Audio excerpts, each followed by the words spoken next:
কল্পনা করুন এমন একজনের শরীর যার চামড়া প্রতি মুহূর্তে পুড়ে ছাই হয়ে যাচ্ছে, পরক্ষণেই আবার নতুন চামড়া গজাচ্ছে, আবার পুড়ছে। একবার দুবার নয়, কোটি কোটি বার। 1 বছর নয়, 1 যুগ নয়, পৃথিবীর হিসাবে পার হয়ে গেছে 1000 কোটি বছর। হে আমাদের রব, আমাদের এখান থেকে একবার বের করুন, আমাদের দুনিয়ায় পাঠিয়ে দিন। জাহান্নামের সবচেয়ে গভীর গর্তে আগুনের এক সিন্দুকের ভেতর কুঁকড়ে পড়ে আছে একটি যন্ত্রণা কাতর সত্তা। তার চেহারা বিকৃত, চোখগুলো গলে বেরিয়ে আসছে, সারা শরীরে আগুনের পোকাগুলো কিলবিল করছে। সে চিৎকার করতে চাইছে, কিন্তু তার গলা দিয়ে কোনো আওয়াজ বের হচ্ছে না। বের হচ্ছে শুধু ফুটন্ত ধোঁয়া। কে এই সত্তা? এ আর কেউ নয়, এ হলো সেই অভিশপ্ত ইবলিস, যে বলেছিল, আমি আদমের চেয়ে শ্রেষ্ঠ। কেন আমি নত হব হই নগণ্য মাটির পুতুলের সামনে? আজ 1000 কোটি বছর পর তার সেই অহংকারের পরিণতি কি? আজ সে জাহান্নামের গভীরে কি করছে? সময় বা কাল দুনিয়াতে আমাদের কাছে খুব দামি, কিন্তু আখেরাতে, বিশেষ করে জাহান্নামে, সময় বা টাইম এক অভিশাপ। আল্লাহ তাআলা ইবলিসকে কেয়ামত পর্যন্ত হায়াত দিয়েছিলেন। সে তার হায়াত শেষ করেছে পাপ আর ধোঁকা দিয়ে, কিন্তু বিচারের দিন শেষ হওয়ার পর, যখন অনন্তকাল শুরু হলো, তখন থেকে শুরু হলো তার আসল লাঞ্ছনা। আজ আমরা ইতিহাসের পাতা আর হাদিসের ইঙ্গিত থেকে এমন এক দৃশ্য আঁকব যা দেখলে আপনার রক্ত হিম হয়ে যাবে। আজকের ভিডিওতে আমরা দেখব 1000 কোটি বছর আগুনে জ্বলার পর শয়তানের শারীরিক গঠন কেমন হয়েছে, তাকে কি খেতে দেওয়া হচ্ছে, এবং এত বছর পর সে তার সঙ্গীদের সাথে কি আচরণ করছে। দূরে সরে যাও। আল্লাহ তাআলা কেন তাকে কুকুরের সাথে তুলনা করবে? আর কি বা হবে তার শেষ ভাষণ? জাহান্নামের স্তরগুলোর মধ্যে সবচেয়ে ভয়াবহ স্তর হল হাবিয়া বা অতল গহ্বর। দুনিয়ার আগুন যার কাছে বরফের মতো মনে হবে, এতটাই উত্তপ্ত সেই স্থান। মুফাসসিরগণ বলেন, ইবলিসের শাস্তি হবে সবচেয়ে কঠিন, কারণ সেই সব পাপের মূল। 1000 কোটি বছর ধরে সে একটি বিশেষ শাস্তির মধ্যে আছে। কিছু বর্ণনায় পাওয়া যায়, জাহান্নামের তলদেশে আগুনের তৈরি একটি বিশাল সিন্দুক বা কফিন আছে। ইবলিসকে সেই সিন্দুকের ভেতর ঢুকিয়ে তালাবদ্ধ করে দেওয়া হয়েছে। কেন জানেন? কারণ দুনিয়াতে সে তার চেলারা বা শয়তান বাহিনী নিয়ে অহংকার করত। আজ সে একা। হাজার হাজার বছর ধরে সে শুধুই অন্ধকার দেখছে। তার নিঃশ্বাস ফেলার শব্দ সেখানে প্রতিধ্বনিত হয়ে ফিরে আসে, যা তাকে আরও উন্মাদ করে তোলে। তার এই সিন্দুকটি মহাবিশ্বের যে কোনো ব্ল্যাক হোল বা কৃষ্ণগহ্বরের চেয়েও ভারী। মনে হয় যেন কোটি কোটি পাহাড় তার বুকের উপর চাপিয়ে দেওয়া হয়েছে। সে শ্বাস নিতে চায়, কিন্তু বাতাস নেই, আছে শুধু বিষাক্ত আগুনের ধোঁয়া। সেই সিন্দুকের ভেতর তাকে নড়াচড়া করার মতো জায়গা দেওয়া হয়নি। সে একবার ডানে ফিরতে চায়, কিন্তু ডানের দেওয়াল আগুনের। সে বামে ফিরতে চায়, বামের দেওয়াল কাঁটাযুক্ত। মাঝে মধ্যে সে বিড়বিড় করে বলে, একটু পানি, এক ফোঁটা পানি। কিন্তু পানির বদলে সিন্দুকের ছাদ থেকে ফোঁটায় ফোঁটায় পড়ছে গলিত তামা, যা তার মাথার তালু দিয়ে ঢুকে পায়ের নিচ দিয়ে বের হয়ে যাচ্ছে। সেই গলিত তামার তাপে তার মগজ টগবগ করে ফুটতে থাকে, যেমন চুলার ওপর পাতিলের পানি ফোটে। যন্ত্রণার তীব্রতায় সে জ্ঞান হারাতে চায়, কিন্তু জ্ঞান হারানোর কোনো সুযোগ নেই। 1000 কোটি বছর ধরে এই একই শাস্তি, কোনো বিরতি নেই, কোনো ঘুম নেই।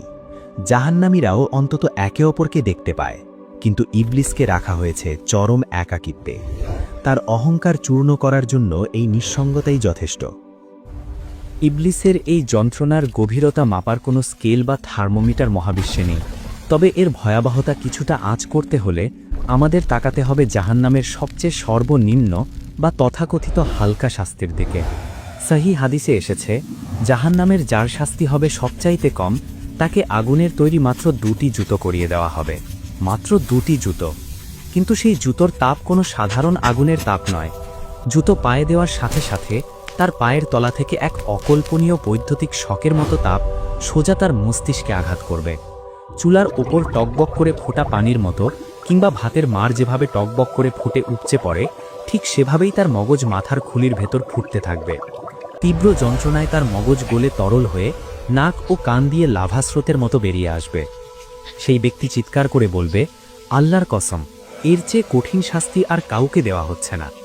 অথচ সে জানে না সেটাই হলো জাহান্নামের লেভেল 1 বা সর্বনিম্ন স্তর। এবার কলিজা শক্ত করে ভাবুন ইবলিসের কথা। যে ব্যক্তি আগুনের জুতো পরে আছে, সে জাহান্নামের আগুনের উৎস থেকে বহু দূরে। কিন্তু ইবলিস আছে সেই আগুনের হৃৎপিণ্ডে, একেবারে কোরের ভেতর। বিজ্ঞান বলে সূর্যের ওপরের তাপমাত্রার চেয়ে কেন্দ্রের তাপমাত্রা কোটি গুণ বেশি। ঠিক তেমনি সাধারণ জাহান্নামীদের শাস্তি যদি হয় জ্বলন্ত মোমবাতির ছ্যাঁকা, তবে ইবলিসের শাস্তি হল জীবন্ত আগ্নেয়গিরির গলিত লাভায় ডুবে থাকা। পৃথিবীর শুরু থেকে শেষ পর্যন্ত যত পাপ হয়েছে, যত খুন, যত ধর্ষণ, যত শিরক, তার সবগুলোর কমিশন বা ভাগ ইবলিসের কাঁধে জমা হয়েছে। তাই তার আগুনের রং লাল নয়, তার আগুন কুচকুচে কালো। সর্বনিম্ন শাস্তির ওই ব্যক্তি যদি ইবলিসের শাস্তির এক ফোঁটাও অনুভব করত, তবে সে মুহূর্তেই ভস্ম হয়ে যেত। ইবলিস প্রতি ন্যানোসেকেন্ডে এমন দাহন সহ্য করছে, যা পৃথিবীর সমস্ত পারমাণবিক বোমা একসাথে বিস্ফোরিত হলেও তৈরি করা সম্ভব নয়। তার আর্তনাদ যদি একবার দুনিয়ার মানুষ শুনতে পেত, তবে ভয়ে এবং আতঙ্কে পৃথিবীর সমস্ত মানুষের হৃৎস্পন্দন চিরতরে বন্ধ হয়ে যেত। হাদিসে এসেছে, জাহান্নামে কাফেরদের শরীর বিশাল বড় করে দেওয়া হবে, যাতে তারা আগুনের স্বাদ বেশি করে নিতে পারে। ইবলিসের শরীর পাহাড়ের মতো বিশাল। 1000 কোটি বছর ধরে পুড়তে পুড়তে তার চেহারা এখন চেনার উপায় নেই। একসময় সে ছিল ফেরেশতাদের শিক্ষক, দেখতে ছিল উজ্জ্বল। আজ সে কুৎসিত, কালো কয়লার মতো। তার শরীর থেকে এমন দুর্গন্ধ বের হচ্ছে যে যদি তা দুনিয়াতে আসত, তবে পৃথিবীর সব প্রাণী সেই গন্ধে মারা যেত। তার চোখের পাপড়িগুলো পুড়ে গেছে বহু আগেই। এখন চোখের কোটর থেকে আগুনের লাভা গড়িয়ে পড়ছে, যা তার গালের মাংস গলিয়ে দিচ্ছে। সে হাত দিয়ে মুখ ঢাকতে যায়, কিন্তু তার হাতগুলো কয়লার মতো শক্ত হয়ে অবশ হয়ে আছে। তার ক্ষুধা, কোটি বছর না খেয়ে থাকার পর তার পেটের ভেতরটা জ্বলছে। সে ক্ষুধার জ্বালায় চিৎকার করছে। তখন ফেরেশতারা তাকে টেনে নিয়ে যায় জাক্কুম গাছের নিচে।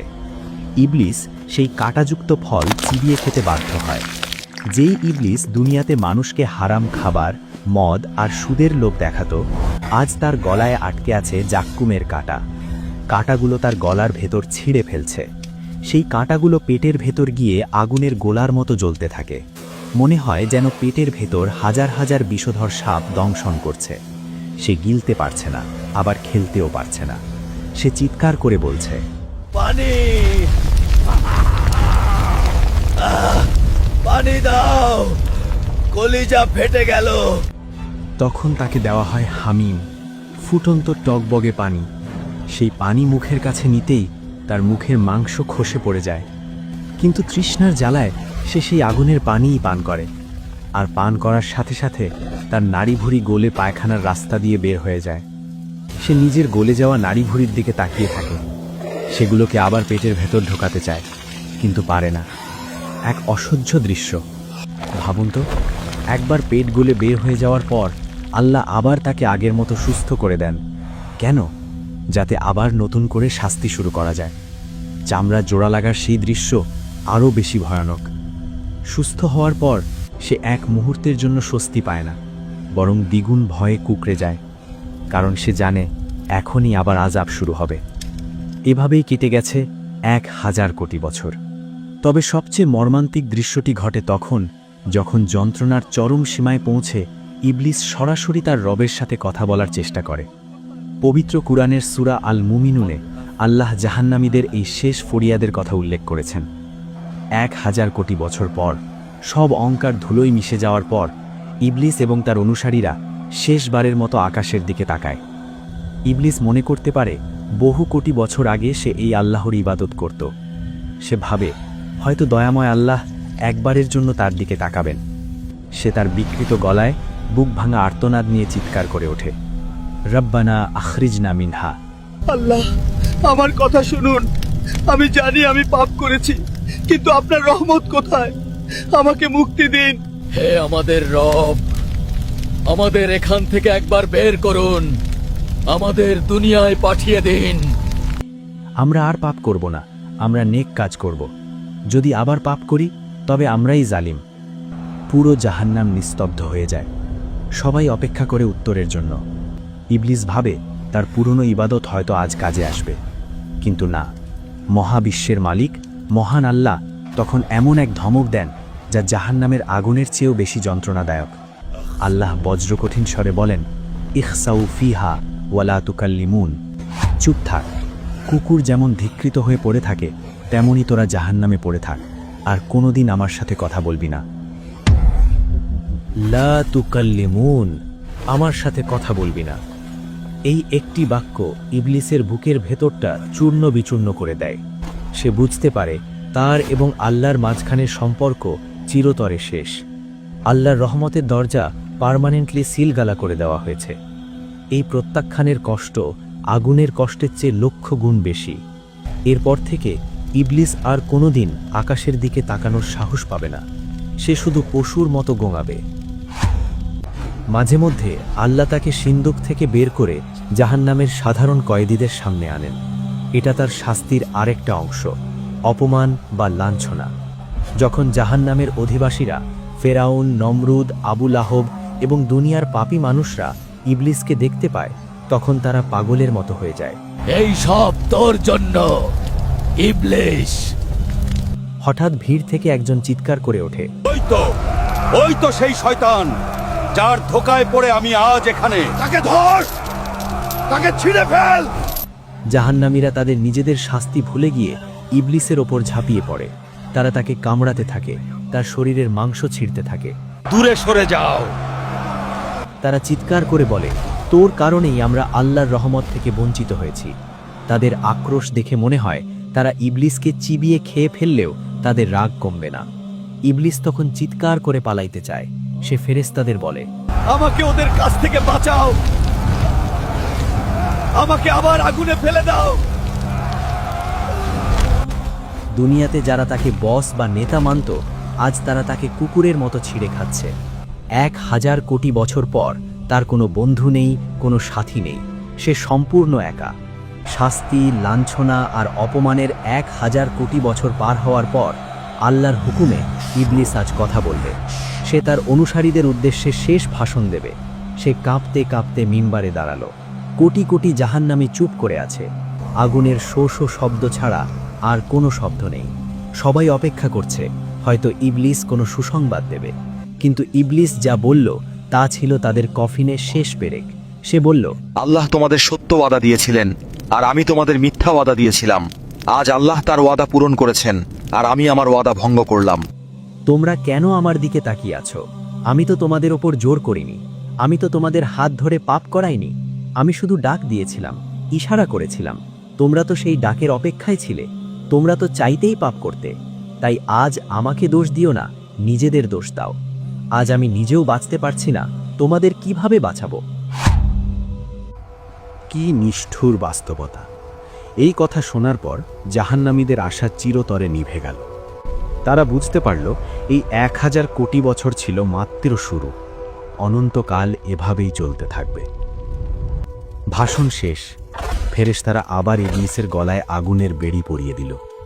তাকে আবার সেই লোহার সিন্দুকের দিকে টেনে নিয়ে যাওয়া হচ্ছে। সে জানে আগামী 1000 কোটি বছর তাকে আবার সেই সিন্দুকে একা থাকতে হবে। সে জানে আল্লাহ আর কোনোদিন তার দিকে দয়ার নজরে তাকাবেন না। তার শাস্তি চলতেই থাকবে। চামড়া পুড়বে, আবার গজাবে, জাক্কুম খাবে, হামিম পান করবে। পবিত্র কুরআনে আল্লাহ বলেছেন, খালিদিনা ফিহা আবাদা। তারা সেখানে চিরকাল থাকবে। কোনোদিন যদি এমন ঘোষণা আসত যে 1 কোটি কোটি বছর পর জাহান্নাম থেকে মুক্তি দেওয়া হবে, তবুও ইবলিস এবং জাহান্নামীরা আশায় বুক বাঁধত। কিন্তু না, সেই দিন কোনোদিন আসবে না। 1 কোটি বছর নয়, 100 কোটি বছর নয়। গণিতের সব সংখ্যা যেখানে শেষ, সেখান থেকে তাদের অনন্তকালের কান্না শুরু। শারীরিক যন্ত্রণার চেয়েও কোটি গুণ বড় এক মনস্তাত্ত্বিক ঝড় তখনও বাকি। ইবলিসের মনে 1000 কোটি বছর ধরে একটা চোর পুলিশ খেলার মতো ক্ষীণ আশা লুকিয়েছিল। সে ভাবত হয়তো 1 কোটি বছর কিংবা 100 কোটি বছর অথবা 1000 কোটি বছর পর হলেও আমার মৃত্যু হবে। মৃত্যু হলেই তো সব শেষ, আর কোনো ব্যথা নেই, আর কোনো আগুন নেই। এই মৃত্যু নামের মিথ্যা আশাটাকে বুকের ভেতর লালন করেই সে এতকাল বেঁচেছিল। কিন্তু সেই শেষ আশার প্রদীপটি নিভে যাওয়ার দিনটি হবে তার অস্তিত্বের সবচেয়ে ভয়ঙ্কর দিন। বিচার দিবসের শেষে জান্নাতি এবং জাহান্নামীদের মাঝখানের প্রাচীরে ফেরেশতারা একটি ধূসর রঙের দুম্বাকে উপস্থিত করবেন। হঠাৎ পুরো জাহান্নাম নিস্তব্ধ হয়ে যাবে। জান্নাতি এবং জাহান্নামী উভয় দলই শ্বাস বন্ধ করে তাকিয়ে থাকবে। ফেরেশতারা বজ্র কণ্ঠে প্রশ্ন করবেন, তোমরা কি একে চেনো?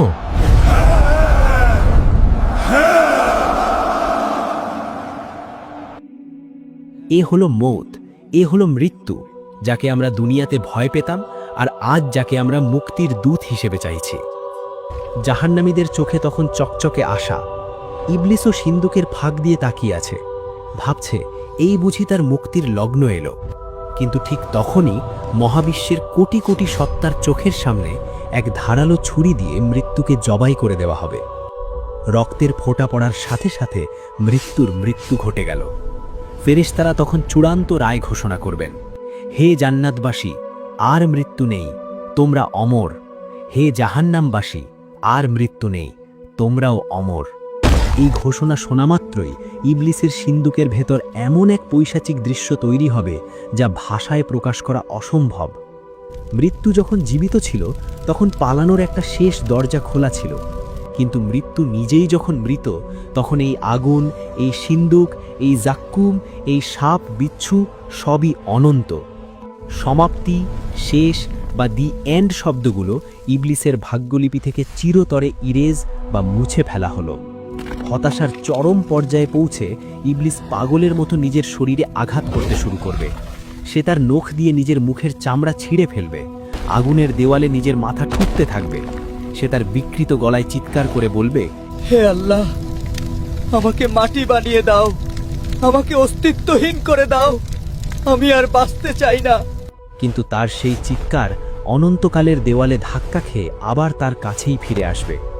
ইবলিস বুঝতে পারবে সে এক অনন্ত লুপে বা চক্রে আটকা পড়ে গেছে, যেখানে ঘড়ির কাঁটা নেই, ক্যালেন্ডারের পাতা নেই, আছে শুধু অন্তহীন হাহাকার। অনন্তকাল শব্দটা এখন তার গলার এমন এক ফাঁস যা তাকে মারবেও না, আবার বাঁচতেও দেবে না, শুধু তিলে তিলে পলে পলে যন্ত্রণা দেবে। প্রিয় দর্শক, এই সত্যটি ভয়ের, কিন্তু তার চেয়েও বেশি ভয়ের হলো আমাদের গাফিলতি। আজ আমরা শান্তিতে ঘুমাচ্ছি, শয়তান আমাদের কানের কাছে এসে বলছে, আরে আরও সময় আছে, পরে নামাজ পড়ব, পরে ভালো হব। কিন্তু যে ইবলিস 1000 কোটি বছর পরও নিজের দোষ অস্বীকার করবে, তার কথায় আপনি কেন নিজের আখেরাত বরবাদ করছেন? সে তো প্রকাশ্য শত্রু। সে তো চায় আপনিও তার সাথে সেই আগুনের সিন্ধুকে বন্দী হন। সে একা পুড়তে চায় না, সে আপনাকে সাথে নিয়ে পুড়তে চায়। এখনও সময় আছে। আপনার বুকের বাম পাশে যে হৃৎপিণ্ডটি ধুকপুক করছে, ওটা থামার আগেই ফিরে আসুন। আল্লাহর দয়ার দরজা এখনও খোলা। আসুন আজই তওবা করি, শয়তানের প্ররোচনা থেকে আল্লাহর কাছে পানাহ চাই। হে আল্লাহ, আমাদের এবং আমাদের পরিবারকে জাহান্নামের সেই ভয়াবহ শাস্তি থেকে রক্ষা করুন। ইবলিসের ধোঁকা থেকে আমাদের ঈমানকে হেফাজত করুন। আমিন। ভিডিওটি শেয়ার করে আপনার পরিচিতদের সতর্ক করুন। কে জানে, হয়তো এই ভিডিওটি দেখার পর কারো জীবনের মোড় ঘুরে যেতে পারে। জাযাকাল্লাহু খাইরান।